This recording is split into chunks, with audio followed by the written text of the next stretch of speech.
Hi everyone, it's really great to see you all here. This, as Annika mentioned, is oops, can you hear me? Okay. This space is very much a shared community space, and it has been, we host several meetings in this space. We've had performers, musicians, we've had an art market in this space. This is also the space of our monthly community health clinics. And so to see this space so filled with creatives, and I see folks doing art, which I love that because then maybe you're not staring right at me, is you're imprinting that energy into the space. So I'm really appreciative. And I know us as an organization, we're still very much dreaming of all of the spaces, or all of the ways that we can use this space. And like I mentioned, this is a progressive space, and to somewhat reclaim the space has been really special for us. So thank you to the CreativeMornings team. I'm thrilled at this invitation. I think when I first was approached to both host and be a speaker for this event, I jumped at the chance, and no hesitation whatsoever. And I think in the past week or so, my partner will even say that I've come to question this decision. And it is not because I don't love events like this. This is absolutely joyful for me. It is because jumping on stage is not my most natural. And I can jump on a stage and tell a lecture, or give a lecture, no worries. But to tell my personal story is something of my nightmares, I think. it's accurate. But the theme of pride is something that I feel really deeply connected to. And it is deeply connected to the work of the Shenandoah LGBTQ Center. So it felt important for me to lean in, and this is my safe space, so this feels like a natural place to do that. So I was reflecting this week and sort of gathering my thoughts, and I think for me to know who I am, you have to know sort of where I come from. And so we're going to start there, if that feels okay for folks. Yeah? Okay. Okay. Let me take a drink of water first before I start. How's that?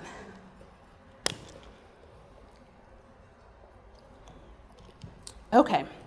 So I am a first-generation Vietnamese American. My parents were refugees of the Vietnam War.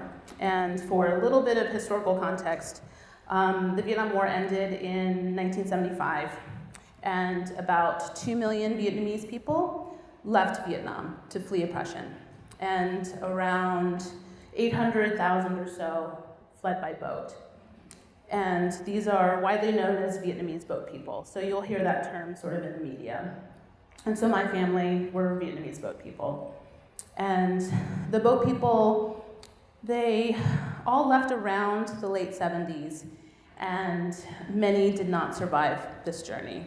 So they faced dehydration, and they faced starvation, and they faced rough seas and attacks by pirate ships.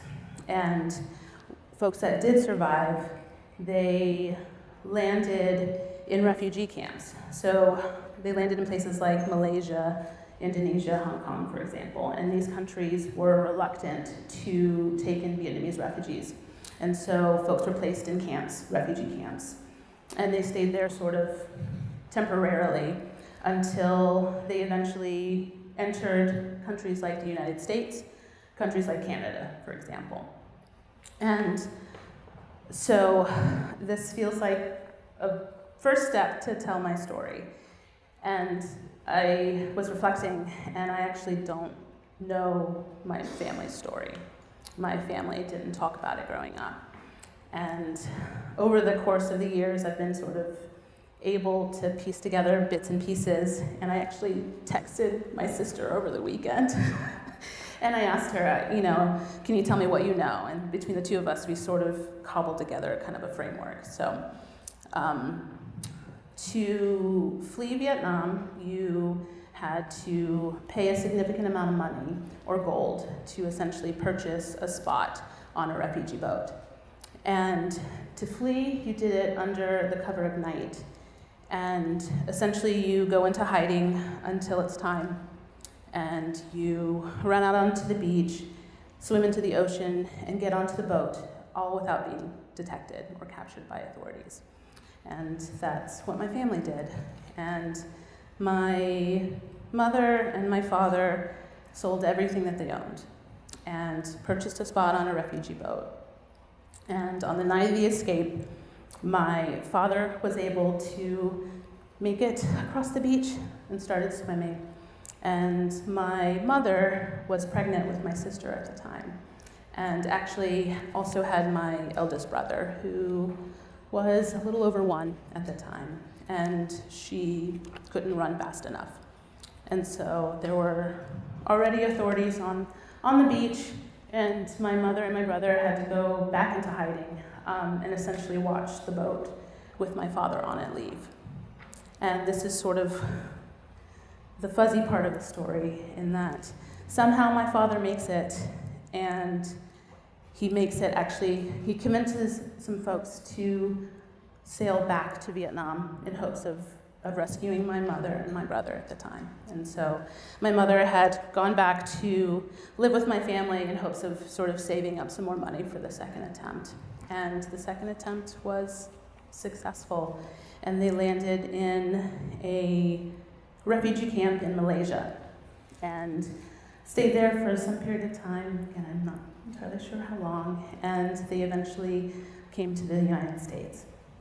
And what's really incredible about this story is they somehow convinced the authorities to let my mother travel. She was fully pregnant with my sister at the time, and my family landed in California, landed in Virginia, and I think 2 to 3 weeks later, my sister's born. And that's as much as I know. And oh gosh, to say this story out loud is insane to me, just because there's so many gaps in the story, right? I don't know how long my family was at sea. I don't know what they experienced at the refugee camp. Not at all. And I very rarely heard my family talk about what they felt, what they endured during the time. And that's honestly a pretty common narrative, I think, for Vietnamese refugees, right? As soon as you step onto U.S. soil, right, your life becomes nothing but forward movement. And you do everything that you can to survive. And every waking moment is devoted to your family and making sure that you have a good life moving forward.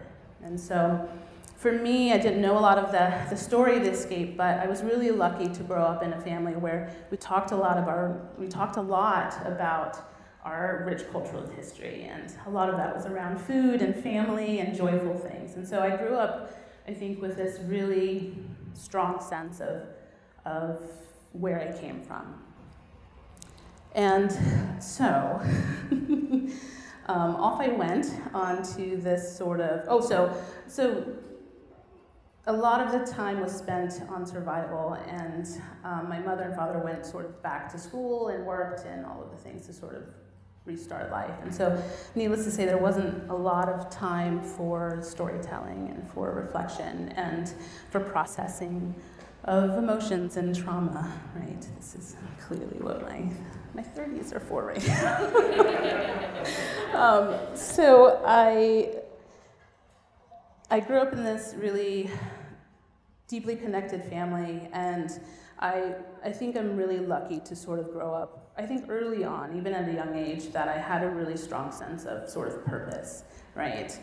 My life purpose was to honor my family and honor their sacrifices, and to do what I could to support them in building a good life for me, my family, and everyone that would come after me. And so off I went on this sort of life escalator. So I'll use this theme throughout the story. And very traditional immigrant family. I was classic overachiever. I did everything that I thought I needed to do. and I secured a full ride scholarship, and I landed at VCU in Richmond. Moved out of my house, and I am at VCU. I love it. I'm, again, pre-med, biology major, all of the things. And as a gen ed requirement, I enroll in the Introduction to Women's and Gender Studies. And then my world just completely cracked open. And I get connected to this really beautiful community of radical feminists and activists doing really, really incredible work. And I fall in love with my best friend from the 5th grade, who's a woman. And I dye my hair, and I get pierced, and all of these things, right? And I realized at 18 and 19 that I had absolutely no roadmap for what was going on in my life. Not at all. I was raised and socialized to be this quiet and studious and traditional Vietnamese woman. And everything felt like a contradiction. And everything felt in conflict to sort of what I was becoming or who I was becoming. And it sure as hell didn't incite any feelings of pride, not at all. And so, what did I do? Onward. And onward meant staying in science, moving to DC with my partner, and just sort of grasping any bits of security and stability that I could have access to, and success, and all of the things that I thought. That was sort of the pace of my life, right? Forward movement. And I realize I'm skipping over a lot of years in my life, but fast forward, and that eventually sort of catches up with me. And I land in a therapist office. And pretty much a lot of my adulthood, I struggled with depressive episodes, suicidality, and I never talked about it with my family, didn't talk about it with my partner, and it got to a point where I needed help, a lot of help. And so I land in a therapist's office, and she says to me, I have a task for you. Great, task. And she says, look around you and pull all of the items that you feel represent you. And I'm like, great, okay, awesome. So I pretty easily sort of grab things from her bookshelf and her things from around her office, and I place it on the coffee table in between us. And then she says, okay, now use these items and tell me your story. Tell me about yourself. And I went into full panic mode. And I froze, and I got really emotional, and I couldn't move forward. And eventually she's coaxing things out of me, but by asking me questions. I couldn't actually say the words. And so I remember her saying, it's so clear you have a strong sense of who you are. You have no words or language to show that. And so, what did I do? I ran, and I never went back to this therapist. Not at all. Just, I couldn't do it. And she knows too much. And again, to no fault of hers, she was an incredible therapist. She did help me immensely. She saved my life. But I realized, it took me a long time to realize, I think, that flight, running, forward movement, those are tools that I had access to. Those were tools that helped me keep me safe, and they were tools that helped keep my family safe. And it took a long time, and I had to realize that that was something that I needed to honor and not be ashamed of. And so I was really lucky to find other sort of modalities of healing, right, that didn't require this really vulnerable use of my voice. And I found movement, I found grounding, I found being outside in nature and being back in my body and feeling connected to something bigger. That was healing for me. And I found I deepened sort of my work in social justice. And I found that the act of creation and community building was also healing for me, right? It helped me feel connected to things outside of me, and it helped me sort of envision what a better future might look like. And that was really transformative for me. Absolutely. So, all right, let me grab another sip of water. I apologize.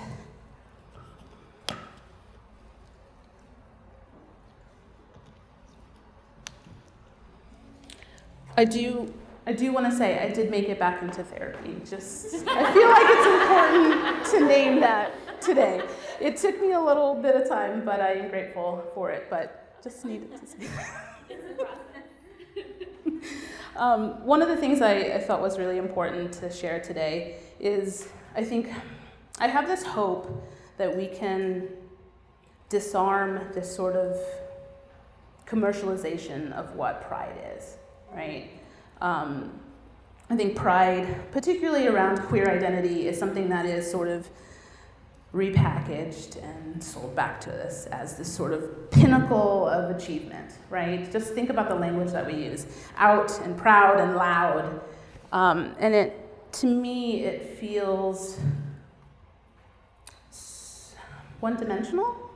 And it feels sort of devoid of the acknowledgement of all of the other systems, the larger systems that are at play, right? Culture, oppressive systems, the risk of violence and harm. And so for me, I think representation is absolutely important. And pride can be absolutely uniquely individual, but to be seen and to be known, I think on a larger scale, is a privilege. And it is one that I think a lot of people don't have access to, not in the same ways, right? So for me, I am deeply proud of who I am. I live in this body and I do this work every single day. But every single day, every single space, every room that I enter, I'm still looking for safety. And I'm still seeking out these safe spaces to share who I am and to share my story. And that is acknowledging my deep privilege in this, right? I'm educated. I found language eventually. I have a platform, all of those things. And I think for me, creating a sense of belonging is very much a part of my sort of personal journey. And creating community spaces like this is, for me, a healing process, but it's also how I choose to sort of give back and pay it forward, because I am exceptionally lucky, and I know that, and I feel that very deeply. So that is very much tied to the work of the center. The work of the center is creative, and it's collective, and it's built on all of the collective efforts of all of the people that have been a part of this process, from its founding to its building to every single person that walks through these doors. We build and create safe spaces so that, we build and create safe spaces that were not previously here. That feels important to name. And we build these spaces so that every single person that walks through these doors, they feel honored and celebrated for all of the complexities that they bring into this space. And when I think about how pride has been represented within these walls, it's big and bold, and it's quiet, and it's tender, and it's, complicated as hell. And I think there's so much power in those stories. And for us as a center, it's important that we want everyone to know that we're building, and we want every opportunity for our community to experience that. So, that's it.